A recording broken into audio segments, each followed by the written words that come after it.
So we're moving into our Chrysanthemum menu. Definitely fall has started and we're waning through the rest of the summer products. So the days of tomatoes and peppers and eggplant are starting to become behind us, and we're entering into some of the more typical fall produce with your persimmons and pomegranates and hard squashes. Really fun time of year, kind of has that harvesty vibe as we look ahead to the upcoming holidays. But we really took those products that were coming into season right now and just applied them across some really, really fun ingredients that we're going to showcase.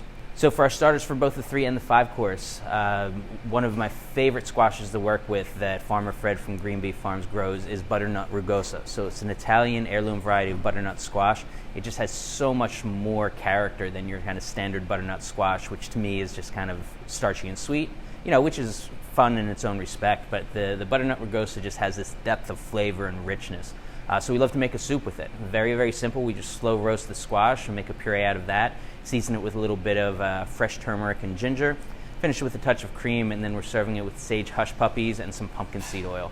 Really kind of has that harvesty Thanksgiving vibe to it with the sage and the cornmeal and the squash and all that. And then for our salad, we're doing a take on classic Waldorf salads. So the salad made famous by the Waldorf Astoria Hotel in New York started off with just basically apples and celery and kind of a creamy based dressing. And we're not taking too much of a departure from the classic. We're just kind of putting our spin on the plating and kind of polishing the ingredients a little bit. So we're using killer pink lady apples from K&J Orchards, and we mix that with thin shaved celery root, celeriac, and we toss that with a sauce chantilly. So it's a mayonnaise-based dressing, but it's lightened up with a little bit of cream and just a touch of walnut oil. And then we have some thyme-roasted grapes, some black walnuts, and then we finish it with some pomegranates and just a touch of frisée too. So all those kind of fun, comfortable, harvesty flavors, but still really super bright and tangy from the apples. But all the ingredients that we put in there are at their peak. So appetizers on our 5 course. We're going to stick with our pork belly. We know you love our pork belly, and our current iteration kind of taking a little bit of an Italian vibe to it. So we're glazing it with a little bit of Calabrian chili, kind of a sweet and spicy glaze. And then we take some Fuji apples also from K&J Orchards, and then we compress them with some fennel juice. So we take fresh fennel, and then we get that juice, and then we take the air out of the apples in a vacuum seal bag and kind of collapse the cell structure, but then it absorbs some of that subtle fennel flavor. So you have this kind of sweet and tangy apple that also has a little bit of fennel background. And then we just finished off a little bit of toasted pistachios and some fennel fronds to garnish. Very simple, but all the flavors really pop and are really harmonious together. For our seafood offering on the 5-course appetizer, taking a little Spanish vibe here, and we're doing a calamari and rock shrimp stew. So we slow braise the calamari for an hour before we add some quartered onions, a little bit of preserved tomatoes from the end of the season, and then we finish it with a little bit of rock shrimp, garbanzo beans, and spinach. There's a lot of sherry in the braise, there's smoked paprika, there's saffron, and we do a really rich shrimp stock as well. So it has all those deep, nice seafood flavors. Then we finish it off with just a little bit of crostini, kind of soak up all those juices, but really nice and rich, but not over the top heavy, because we're still kind of walking between those slightly warm days and chilly nights. And one of my favorite dishes off of this menu, so for our 5-course appetizer, the vegetarian option is a potato and leek parfait. So we take Yukon Gold potatoes, lightly smash them, and then we braise leeks and fold them together. Classic combination of potatoes and leeks.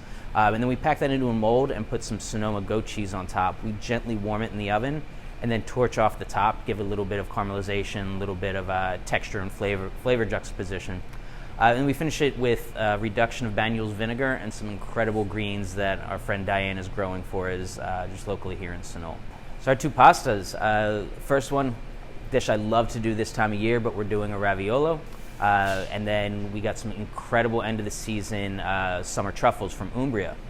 So we're taking some ricotta, and then we season the ricotta with some of those summer truffles. And then we fill the raviolo, it's 1 large ravioli, and then we top it with an egg yolk from our Hoover Ranch eggs. Incredible, super rich, great color. And then we cook that raviolo till the egg yolk just before it sets and still has a little bit of nice runniness to it. And then we warm that up with a little bit of brown butter, some braised kale, and finish it off with some Parmigiano Reggiano and some Saba balsamic.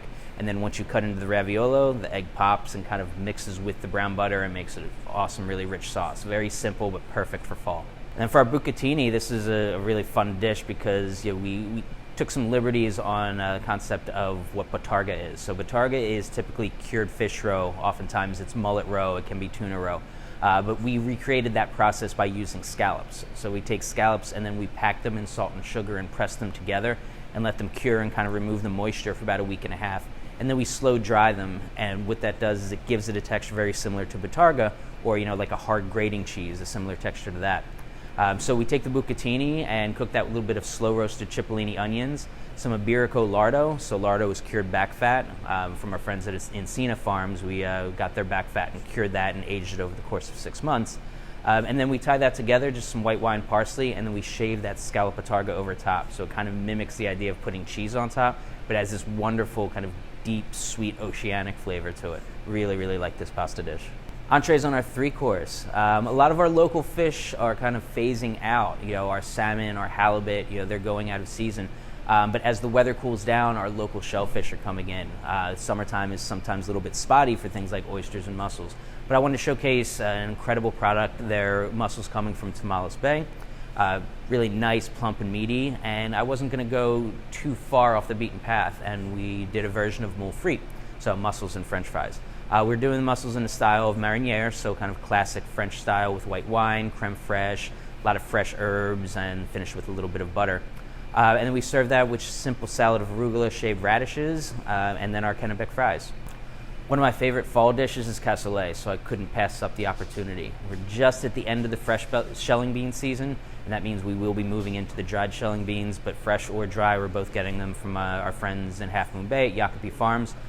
So nice creamy butter beans. They're cooked in a really rich poultry stock with a little bit of ham skin and some vegetables. And then it's topped with Liberty duck confit, some smoked lamb sausage that we prepare in-house, and then a couple pieces of pork belly. So super rich and hearty, awesome for these chilly fall nights. And our vegetarian entree option. So this is a take on a classic Peruvian dish, aje de gallina, which is typically slow-cooked chicken that's in a creamy orange chili sauce. We're replacing the chicken with mushrooms from our friends at Deadwood Mushrooms. So it's a combination of both lion's mane and oyster mushrooms, and we kind of pull them and shred them in a sense that resembles chicken. But outside of that, the dish is fairly true to the classic.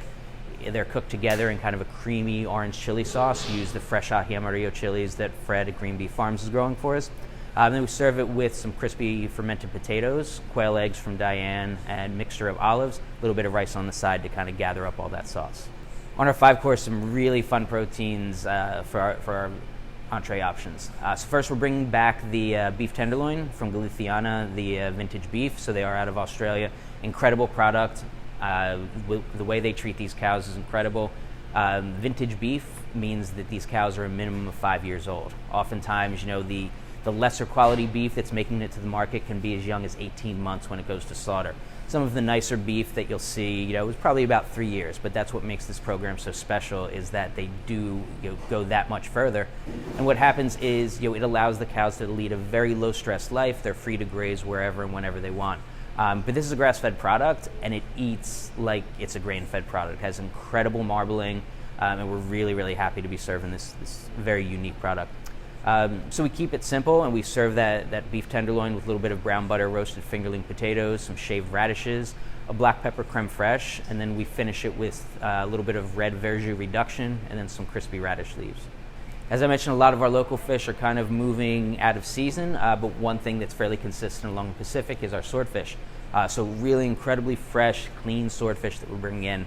We do a grill on this, and then we simmer it Livornese style. So this kind of takes a Tuscan influence. Livornese is a sauce with a little bit of tomato, caper, olives, good amount of onions and garlic. So kind of going down that puttanesca route.